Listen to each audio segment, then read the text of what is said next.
Hello hello guys, फेरि पनि स्वागत छ मेरो अर्को भिडियोमा। अर्को भिडियो लिएर आएको छु। च्यानलमा नयाँ हुन्छ सब्सक्राइब गर्न नभुल्नु होला।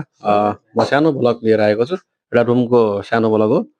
र हस् त, स्टार्ट। ल, कराई बसालिएको छ, खाली छ अहिले। किचनमा तातिनेवाला छ। तातिसकेपछि अहिले तेल हाल्नुपर्ने हुन्छ। कटिङहरू रेडी छ। प्याज, टमाटर, लसुन, प्याज अनि यो सब्जी मिक्स भेज स्याउ पनि रहेको छ। ल, अब हाल्ने तयारी हुँदैछ। ल, सुकी पनि सक्यो। बास, यो हो नि त तरिका, होइन?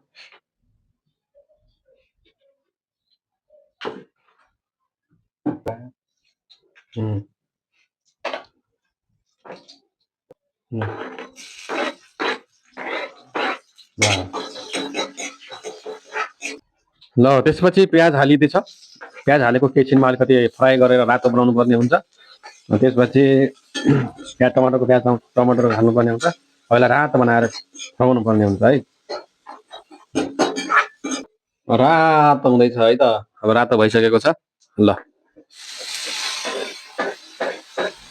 बास, फ्राई भयो। ल, अब लास्टमा सब्जी राख्नुपर्ने हुन्छ। सब्जी राखेर सब्जी हालेर फ्राई गर्नुपर्ने हुन्छ सुक्खा।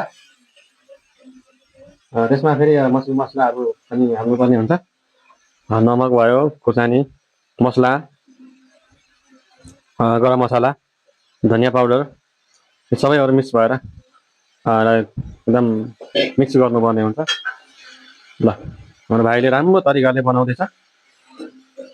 यो भिडियो म फेसबुकमा पनि राख्नेछु, युट्युबमा पनि राख्नेछु। तर भिडियोलाई लाइक कमेन्ट गर्न नभुल्नु होला र सब्सक्राइब पनि गर्न नभुल्नु होला। साथसाथमा सेयर गर्न पनि नभुल्नु होला। धन्यवाद छ।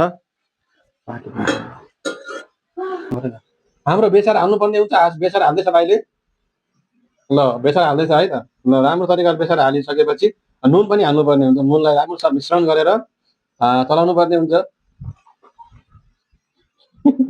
दामी तरिकाले, दामी छ एकदम पर्फेक्ट। मसला त अब नखाए पनि राम्रो हो, मसला खानु जरुरत छैन नि त। एकछिनमा यो हल्का मिश्रण भइसकेपछि एउटा थालले ढाक्नुपर्ने हुन्छ। केही मतलब 5-10 मिनट छोप्नुपर्ने हुन्छ।